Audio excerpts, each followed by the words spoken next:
করুন। আপনারা সবাই জানেন সারাটা জীবন আপনারা নির্বাচন করেছেন, ভোট করেছেন, সারাটা জীবন এটা করেছেন, দল জামাত সবই করেছেন, অভিজ্ঞতা আমার চেয়ে আপনাদের বেশি।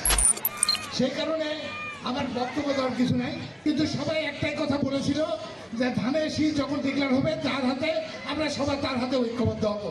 আজকে সবাই আমার বিএনপি, ছাত্রদল, যুবদল, স্বেচ্ছাসেবক দল সমস্ত নেতৃবৃন্দ এই কথাটুকু তারা রেখেছে, সেই কারণে সবাইকে আমি ধন্যবাদ জানাই।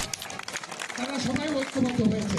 আমারও দায়িত্ব হচ্ছে সবাইকে নিয়ে কাজ করা এবং যার যে যোগ্যতা সেই অনুযায়ী তাকে সেই আসনে ইনশাআল্লাহ তারা করবে।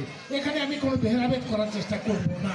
আগামী দিনে প্রত্যেকটা রাস্তাঘাট আরো উন্নত মানের রাস্তাঘাট হবে, শুধু এই পিচ চালা না।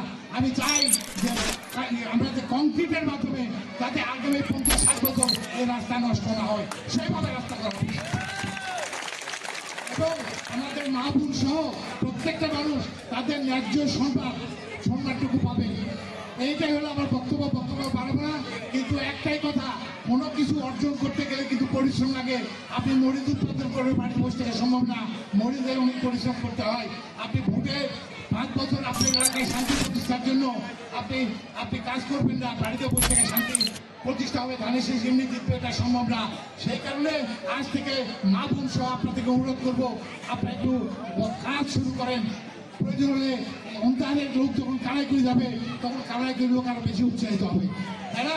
কালাই করে লোক অন্তরে আসে, এইভাবে বিভিন্নভাবে যেখানে একটু কাজ করেন, কাজ করে ধানের শীষকে মানে সবচেয়ে বেশি ভোটে জয়লাভ করাবেন, এই আশাবাদ ব্যক্ত করে আজকে বিদায় নিচ্ছি। খোদা হাফেজ। শহীদ জামাল হোক, দেশ খালেদা জিয়া জিন্দাবাদ, তারেক রহমান জিন্দাবাদ, অন্তর্বাসী দুর্গ।